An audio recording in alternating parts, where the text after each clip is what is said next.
Hello friends, ಇವತ್ತು ನಾನು PHPನಲ್ಲಿ ಯಾವ ಥರ ಒಂದು ಮ್ಯಾಥ್ ಫಂಕ್ಷನ್ ಅಂದರೆ ರೇಡಿಯಸ್ನ ಕೊಟ್ಟರೆ ಯಾವ ಥರ ನಮಗೆ ಸರ್ಕಂಫರೆನ್ಸು, ಏರಿಯಾ ಮತ್ತು ವಾಲ್ಯೂಮ್ ಬರುತ್ತೆ ಅನ್ನೋದನ್ನು ತೋರಿಸ್ತೀವಿ.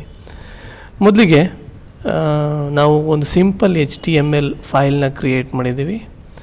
ಸೊ ಇಲ್ಲಿ ಅದಕ್ಕೆ ಲೇಬಲ್ ರೇಡಿಯಸ್ ಅಂತ ಲೇಬಲ್ ಕೊಟ್ಟಿದ್ದೀವಿ. ಸೊ ಅದು ಇದು ಗೂಗಲ್ ಕ್ರೋಮಲ್ಲಿ ಯಾವ ಥರ ಬರುತ್ತೆ ಅಂತ ತೋರಿಸ್ತೀವಿ. ನೆಕ್ಸ್ಟ್ ಅದಕ್ಕೆ ಇನ್ಪುಟ್ ಟೈಪು ರೇಡಿಯಸ್ ಅಂತ ನೇಮ್ ಕೊಟ್ಟು ಅದಕ್ಕೆ ಟೆಕ್ಸ್ಟ್ ಇನ್ಪುಟ್ ಕೊಟ್ಟು ಸಬ್ಮಿಟ್ ಅನ್ನೋ ಒಂದು ಇದನ್ನು ಕೊಡ್ತೀವಿ.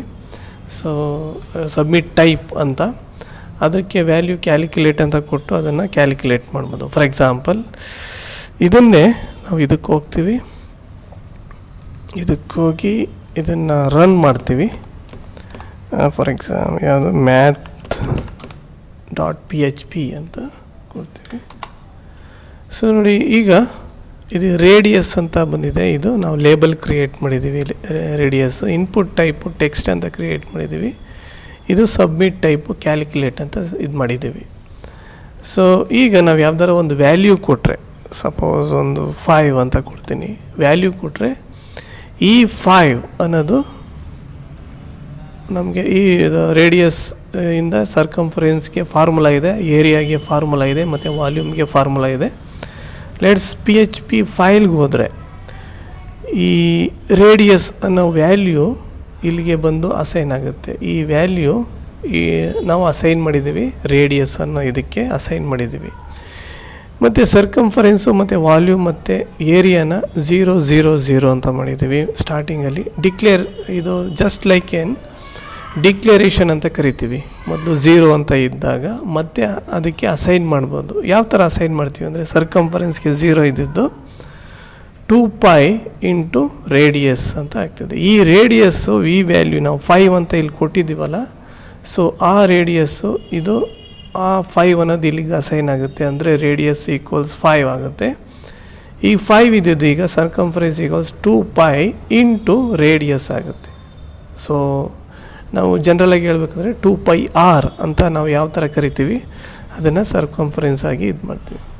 ಈ ರೌಂಡ್ ಯಾತಕ್ಕೆ ಮಾಡಿದ್ದೀವಿ ಅಂತಂದರೆ 2 ಡೆಸಿಮಲ್ ರೌಂಡ್ ಮಾಡಿದ್ದೀವಿ, ಇಲ್ಲಾಂದರೆ 0.0000 ಸಮಥಿಂಗ್ ಈ ಥರ ಬರುತ್ತೆ. ಹಾಗಾಗಿ ನಾವು ರೌಂಡ್ ಮಾಡಿದ್ದೀವಿ. ಅದೇ ಥರ ಏರಿಯಾ ಕೂಡ πr² ಅಂತ ಮಾಡಿದ್ದೀವಿ. ಸೊ ಇದು ಪವರ್ ಆಫ್ ರೇಡಿಯಸ್ 2 ಅಂದರೆ ಇದ್ರ ಮೀನಿಂಗು ಜನರಲಾಗಿ ಇದು ಇದು r² ಅನ್ನೋದನ್ನು ಈ ಥರ ಹೇಳ್ತೀವಿ. ಇದಕ್ಕೆ ಲ್ಯಾಂಗ್ವೇಜ್ ಈ ಥರ ಇದೆ. ಓಕೆ, ಇದನ್ನು ಕೂಡ ರೌಂಡಾಗಿ ಮಾಡಿದ್ದೀವಿ ಸರ್ಕಂಫರೆನ್ಸ್ 2 ಡೆಸಿಮಲ್ಗೆ. ಮತ್ತು ವಾಲ್ಯೂಮ್ಗೆ 4/3 πr³ ಆಗುತ್ತೆ. ಇದು ನೋಡಿ, πr³ ಆಗಿರೋದ್ರಿಂದ ಈ ಥರ ಬಳಸಿದ್ದೀವಿ. ಇದು ಕೂಡ ರೌಂಡ್ ಮಾಡಿದ್ದೀವಿ. ಈಗ ಇವೆಲ್ಲನೂ ಡಿಸ್ಪ್ಲೇ ಮಾಡಿದ್ದೀವಿ. ಇದರಲ್ಲಿ ಎಕೋ ಇವು ಮೂರನ್ನು ಡಿಸ್ಪ್ಲೇ ಮಾಡಿದ್ದೀವಿ.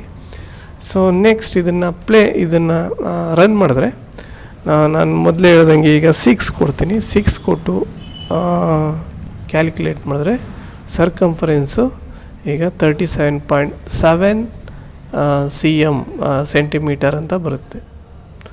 ಮತ್ತು ಏರಿಯಾ ಈಕ್ವಲ್ಸ್ ಎಷ್ಟು 2 ಡಿಜಿಟ್ ಆದಮೇಲೆ ನಾವು ಇದನ್ನು ರೌಂಡ್ ಅಪ್ ಮಾಡಿದ್ದೀವಿ. ಏರಿಯಾ ಈಕ್ವಲ್ಸು 37.7 cm² ಅಂದರೆ ಸೆಂಟಿಮೀಟರ್ ಸ್ಕ್ವೇರ್ ಆಗುತ್ತೆ. ವಾಲ್ಯೂಮು ಈಗ ನಿಮಗೆ 904.78 ಸೆಂಟಿಮೀಟರ್ ಕ್ಯೂಬ್ ಆಗುತ್ತೆ. ಆಯಿತಾ? ಸೊ ಈ ಥರ ನಾವು ಒಂದು ಸಿಂಪಲ್ ಮ್ಯಾಥ್ ಫಂಕ್ಷನ್ನ ಮಾಡಿದ್ದೀವಿ. ಅಗೈನ್ ಇದನ್ನು ಓಕೆ, ನೆಕ್ಸ್ಟ್ ಕ್ಲಾಸಲ್ಲಿ ನಾವು ಇಫ್ ಫಂಕ್ಷನ್ ನೋಡ್ತೀವಿ. ಸೊ ಈಗ ಕ್ಲೋಸ್ ಮಾಡೋಣ.